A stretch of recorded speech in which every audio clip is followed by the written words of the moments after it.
a él, pero vamos a darle la bienvenida. En realidad vamos a saludar a Dan Lieberson, que es guía de turismo. Su cuñado de 19 años perdió la vida en el festival en las últimas horas y lo vamos a saludar. Primero, obviamente, le vamos a dar el pésame.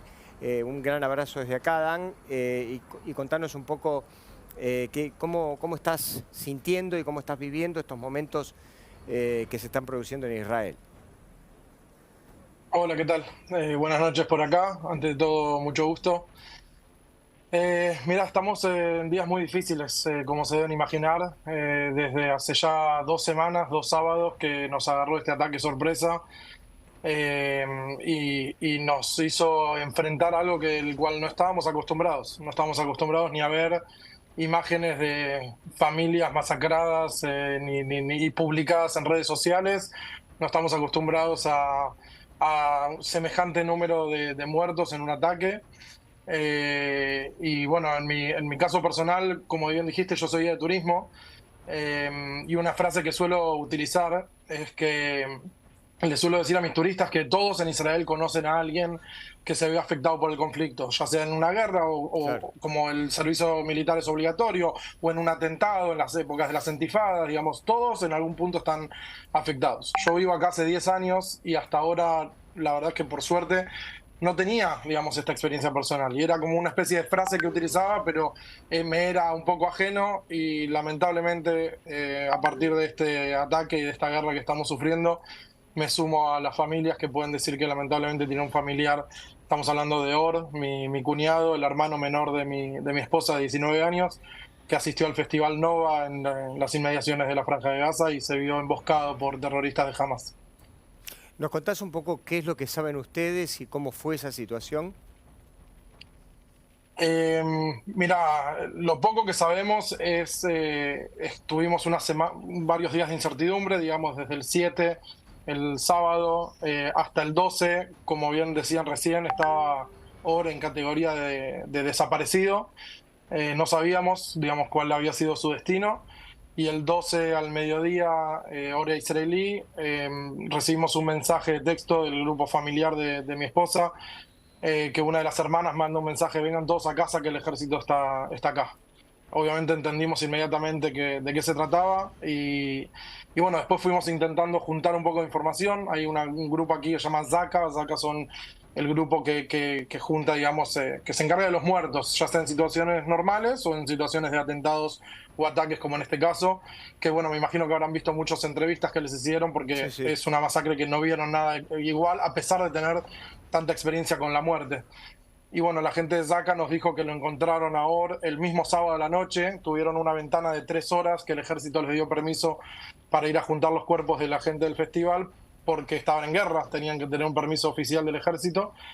Y ese mismo sábado lo encontraron y lamentablemente por la situación en la que lo masacraron y lo quemaron y cómo lo profanaron posterior a su muerte, era irreconocible ese mismo sábado. La primera semana, digamos, en esos días, la policía pidió que aquellos que tenían desaparecidos que lleven pruebas de ADN, algún elemento del familiar, y en este caso los padres de mi esposa llevaron elementos y bueno, a través de las pruebas de ADN tardaron un par de días, hasta el jueves, hasta dar, digamos, el match del OK y entender de que uno de los cuerpos que habían encontrado era el de mi cuñado. Qué terrible lo que estás contando.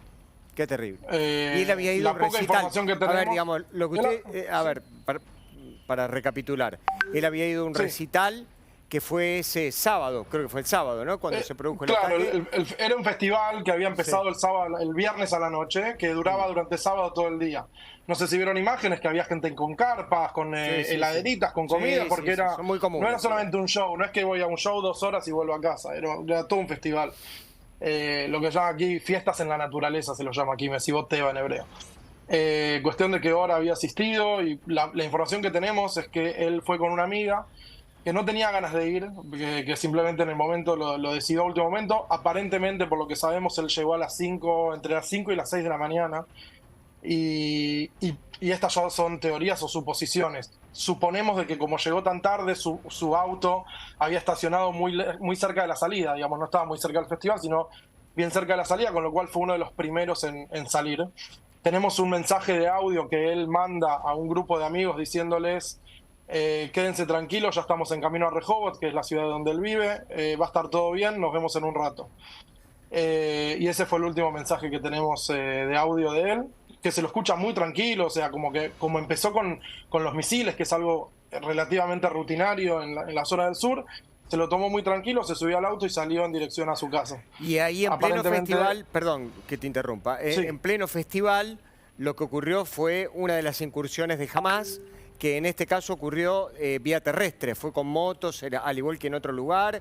¿Cómo fue el ataque ahí? Sí, en el festival se ven imágenes también de que llegaron por parapente, ¿sí? Aquellos que llegaron por aire, y otros que ya habían, digamos, el ataque empezó un tiempo antes con digamos, el quiebre de la reja, de la cerca de seguridad. Con lo cual, algunos llegaron también vía terrestre. Lo que tenemos entendido es que cortaron la calle, cortaron la ruta. Ahí la ruta 232, que es la que le da el perímetro a la zona de la Franja de Gaza. Sí. Y las distintas entradas a los kibutzim que fueron emboscados, y los autos se encontraron con el ataque, digamos, de los terroristas. Con lo cual entendemos que fue uno, quizás posiblemente, no lo sabemos, pero posiblemente fue uno de los primeros en encontrarse, a partir de que su salida del festival comenzó por la cuestión de los misiles. Él al principio no estaba muy tranquilo, se lo notaba muy tranquilo en el audio, no estaba preocupado por una incursión terrestre, solamente era la cuestión de los misiles. Le voy a pedir a mi compañero Gabriel Michi, que está en Tel Aviv, que una reflexión respecto de esto. Seguramente está escuchándote y él, que está muy cerca de donde vos estás, también tiene una mirada respecto de esta situación en particular y de cómo viene el conflicto. Gabriel, un minuto, te escuchamos y te agradecemos estos minutos que estuviste esperando.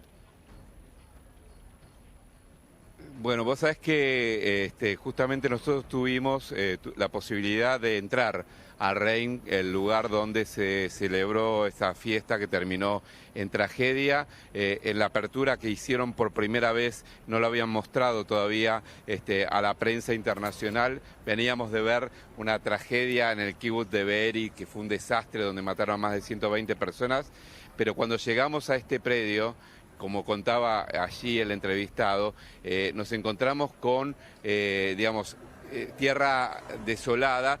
Incluso esto, ¿no? Que como él mencionaba, como es un festival que dura un par de días, estaban las carpas todavía armadas, las bolsas de dormir de todos los chicos tiradas por allí, en un predio gigantesco, en un encuentro que había sido por la paz, por el contacto con la naturaleza, por la amistad, y que, bueno, lamentablemente lo que nos contó la persona que está a cargo de la investigación de lo que pasó justamente ahí, un militar, que lo que pasó en Reim, es que el grupo, los terroristas de Hamás, llegaron por dos lugares distintos para, digamos, acorralarlos. Algunos llegaron, incluso ustedes habrán visto, en parapentes, otros llegaron en camionetas con ametralladoras montadas arriba en la cabina, y también otros llegaron en motocicletas. Y así fue que los acorralaron, la gente corrió para donde pudo, el predio es muy grande y muy abierto. Alguna gente que estaba en los baños,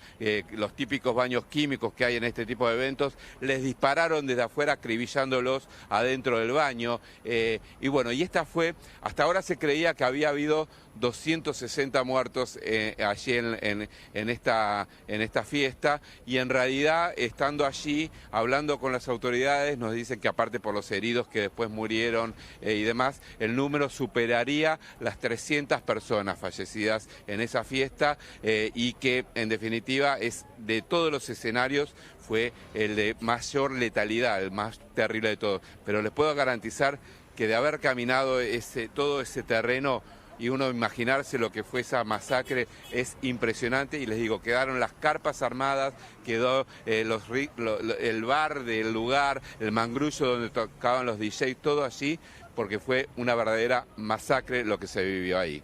Es nuestro corresponsal en Israel, es Gabriel Michi, en directo, en vivo, desde Tel Aviv con nosotros. Gabriel, un abrazo grande, gracias por estos minutos y nos encontramos en cualquier momento.